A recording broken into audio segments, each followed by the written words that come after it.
स्वागत है आप सभी का। आप देख रहे हैं द राजनीति का विशेष सेगमेंट खबर और विश्लेषण। मैं हूं जब्बार खान। दोस्तों, मैंने आपको इससे पहले एक शो में दिखाया था और बताया था कि किस तौर पर बीजेपी ने ही तस्लीम कर लिया कि हमारे 5 जहाज पाकिस्तान ने मार गिराए, मगर उस पर भारतीय सेना ने पहली बार पुष्टि की कि मई महीने में पाकिस्तान के साथ हुए संघर्ष में उसके कुछ लड़ाकू विमान नष्ट हुए थे। हालांकि उन्होंने यह भी कहा कि 4 दिनों तक चला यह संघर्ष कभी भी परमाणु युद्ध के मुहाने तक नहीं पहुंचा। यह बात भारतीय सशस्त्र बलों के chief of defence staff Anil Chauhan के जरिए सामने आई। सीडीएस चौहान ने 31 मई को एक ब्लूमबर्ग टीवी को दिए एक इंटरव्यू में कहा, महत्वपूर्ण यह नहीं कि कितने विमान नष्ट हुए, बल्कि महत्वपूर्ण यह है कि वो नष्ट क्यों हुए। दोस्तों, चौहान सिंगापुर में शांग्रीला डायलॉग में भाग लेने के लिए गए हुए, वहीं पर उन्होंने ये बयान दिया। सीडीएस का बयान ऐसे समय में सामने आया जब प्रधानमंत्री मोदी ने 31 मई को ही भोपाल में कहा कि ऑपरेशन सिंदूर इतिहास का सबसे सफल सेना ऑपरेशन है। भारतीय विमानों के गिरने की चर्चा बहुत होती रही, लेकिन सरकार के स्तर पर कभी इसकी पुष्टि नहीं की गई। पाकिस्तान ने दावा किया था कि भारत के राफेल लड़ाकू विमान उसने गिराए हैं। ब्लूमबर्ग में सीडीएस के इंटरव्यू को पाकिस्तानी मीडिया जबरदस्त ढंग से उछाल रहा है। सीडीएस ने पाकिस्तान के इस दावे को बिल्कुल गलत बताया कि उसने 6 भारतीय लड़ाकू विमान गिराए। हालांकि उन्होंने स्पष्ट करने से इनकार कर दिया कि भारत ने कितने विमान खोए।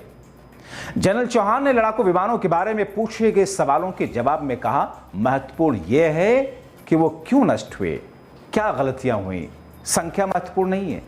जनरल चौहान ने कहा कि अच्छी बात यह है कि हम अपनी रणनीतिक गलतियों को समझ करके उन्हें सुधार सके, और 2 दिन बाद फिर से सभी विमानों को उड़ाते हुए लंबी दूरी के लक्ष्य पर हमला किया।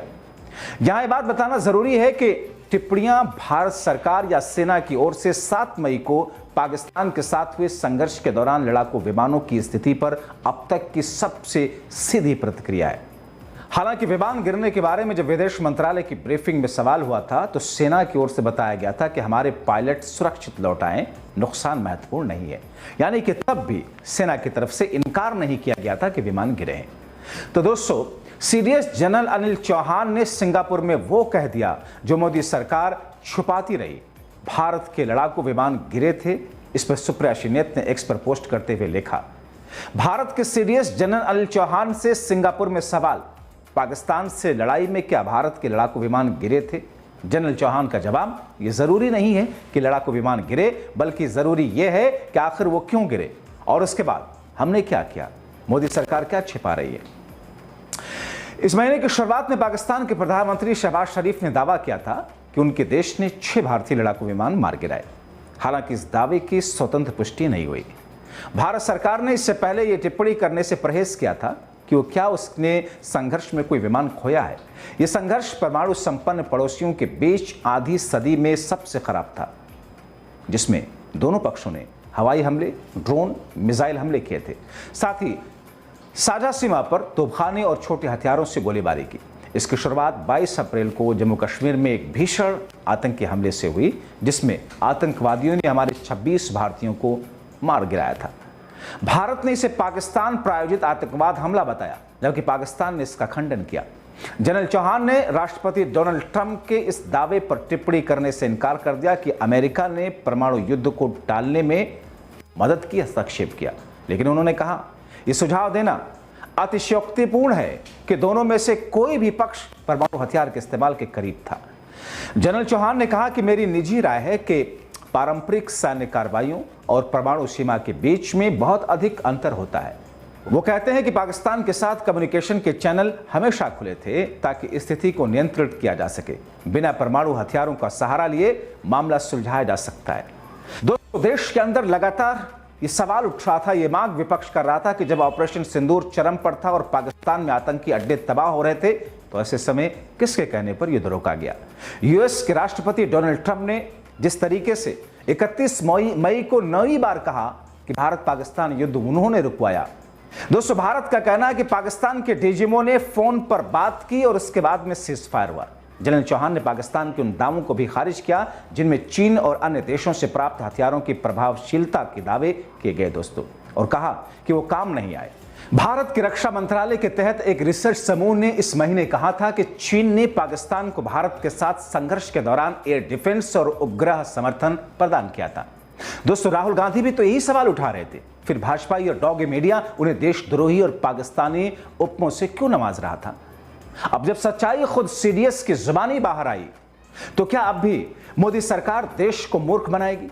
क्या अब भी भारतीय जनता पार्टी की पूरी ब्रिगेड विपक्षी पार्टियों के नेताओं की बातों का, उनके सवालों का खंडन करते हुए थेथराई करेंगे? दोस्तों, अब जबकि पब्लिक डोमेन में भारत के सीडीएस अनिल चौहान का यह बयान आ गया, उसमें उन्होंने यह कतई नहीं कहा कि भारत के विमान नहीं गिरे, बल्कि उन्होंने कहा कि महत्वपूर्ण यह है कि क्यों गिरे। तो ऐसी स्थिति में राहुल गांधी, कांग्रेस पार्टी, विपक्षी नेता या कुछ पत्रकारों के वो सवाल सही साबित हुए जिन सवालों से चिढ़ करके भारतीय जनता पार्टी, मोदी, शाह समेत पूरा ब्रिगेड ऐसे लोगों को पाकिस्तानी बताने पर तुला हुआ था।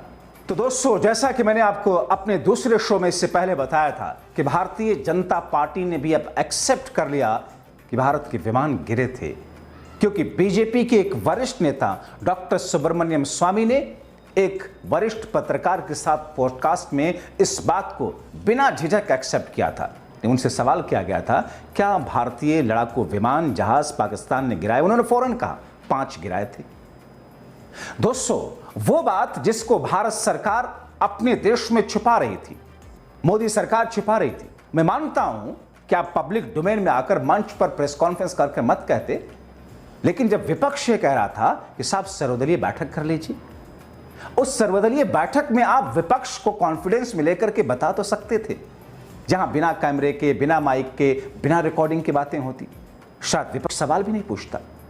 लेकिन मोदी सरकार दरअसल अपनी रुसवाई, दरअसल अपनी खींच ना हो, इसलिए न तो सर्वदलीय बैठक बुलाया ऑपरेशन सिंदूर पर सीजफायर के बाद, ना ही संसद का विशेष सत्र बुलाया, जिसके लिए लगातार मांग उठ रही थी। लेकिन इस बीच में पूरे देश में ऑपरेशन सिंदूर की कामयाबी का कैश करने के लिए एक अलग तरीके की मुहिम चला रखे हैं। अब अनिल चौहान सीडीएस ने अगर इस बात को एक्सेप्ट कर लिया, जिसे डॉक्टर सुब्रमण्यम स्वामी ने कहा, तो फिर दूध का दूध और पानी का पानी तो है।